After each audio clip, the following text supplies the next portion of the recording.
Everyone is convinced that Khamzat Chimaev runs through Sean Strickland, but they're missing what makes Khamzat Chimaev dangerous and what doesn't. You think Khamzat Chimaev is invincible now. You think the Dricus du Plessis fight answered every question we have about his gas tank.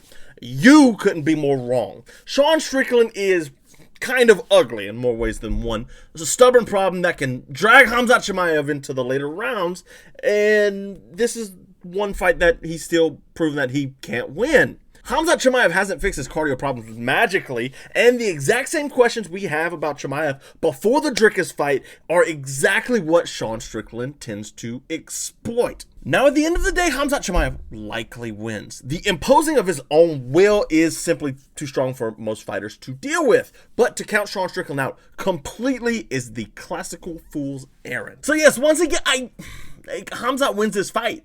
I do think Khamzat wins the fight. But that said, I think Sean Strickland provides a very tough fight for what Khamzat Chimaev can bring to the table. I think the cardio questions from the Dricus du Plessis fight, or before the Dricus fight, are still unanswered. See, Dricus was just laying there with his back on the mat in crucifix while Khamzat didn't do anything.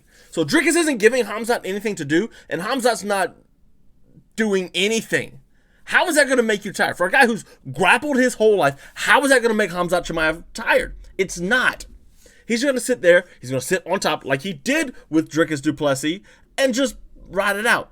I don't think Sean Strickland's the type of guy that's just going to lay there.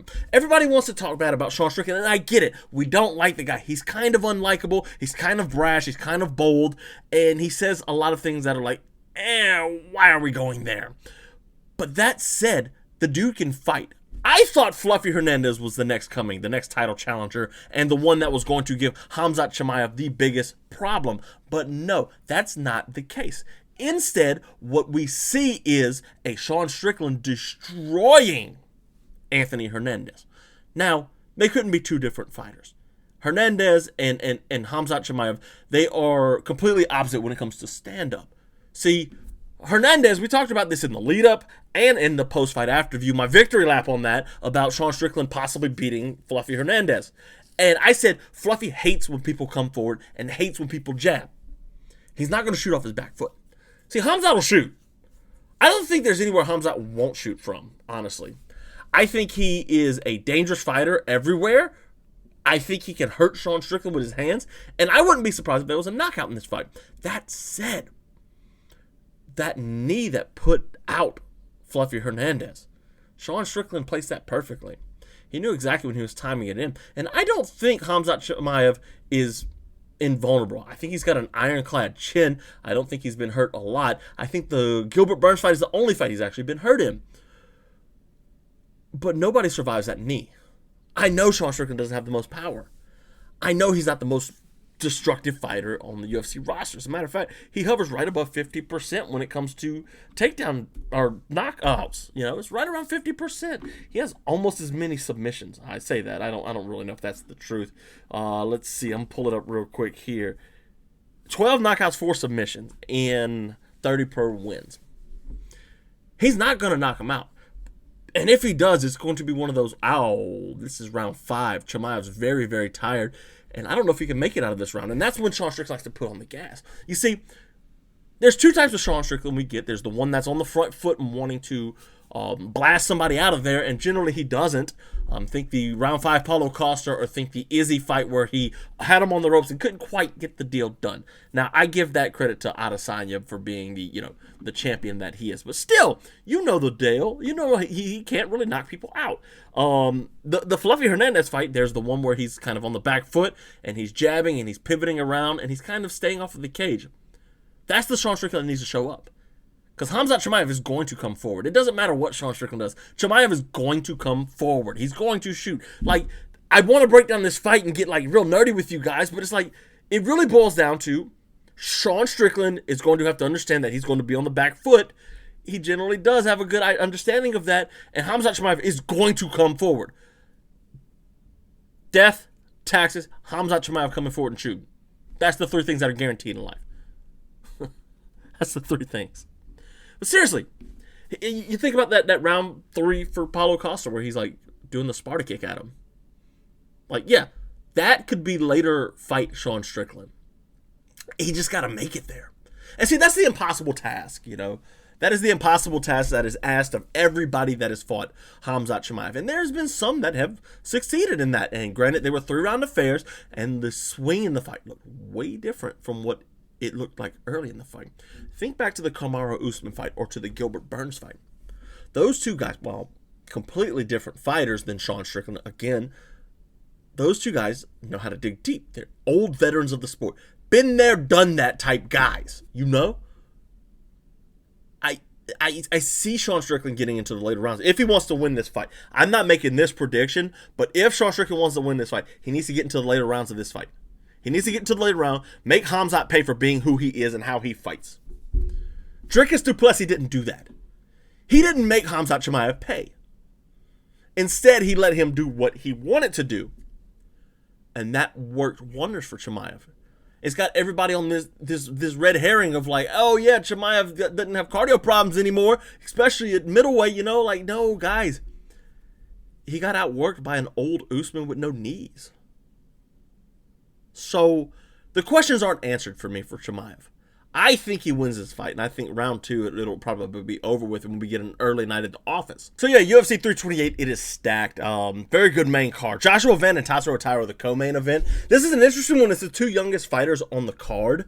Van's obviously coming off of that Pantoja win. That was a win, 26 seconds in his title capturing. I don't discredit him for what he did there. I don't think he did much, but I do think he was very capable of beating Alessandro Pantoja. Taira, you know, the wrestler, man, he's good. He's beaten some good names now. He's beaten Brandon Moreno. He on some part, Brandon Royval, he lost a split decision. But a very close fight, and then Alex Perez before that. So Taira kind of untested, whereas Joshua Vance had a very good strength of schedule. He's beat Pantoja, Royval, Bruno Silva, and Reyes Tuura. So a very good wrestler. We saw him wrestle against a very talented wrestler, I think, in Reyes Tuura. Durden, again, that was another one. Edgar Chairez, obviously the lone loss in the UFC has been the infamous Charles Johnson loss. Volkov and Waldo Cortez Acosta is an interesting fight because Volkov can actually bring a competent game plan to what Waldo Cortez Acosta likes to do. Cortez Acosta likes to kind of throw caution to the wind, whereas Volkov's going to sit there, he's going to jab his face off. And Volkov can have some momentary lapses in judgment. That's something that he is kind of known for. But at the end of the day, I do think Volkov gets this one, and it's the end of the Waldo Cortez Acosta heavyweight title run. For now, he'll get back there eventually. Sean Brady, Joaquin Buckley, that's kind of a mid-fight. Buckley, you know, the heavy hitter at 170. Sean Brady's going to come out and wrestle. I don't think Buckley's going to be able to stop him. After seeing that Kamaru Usman fight, I was kind of like, you ain't got what it takes to be king at 170, Buckley, because like Islam, Shavkat, if he ever comes back, you know, there's all these guys, and then you're going to fight a Protez who looked invincible last week. So yeah, and then we got the old man fight, your traditional old man fight in Jeremy Stephens and King Green. That's a fairly well matched fight. I don't think Stephens wins that. He's 29-22.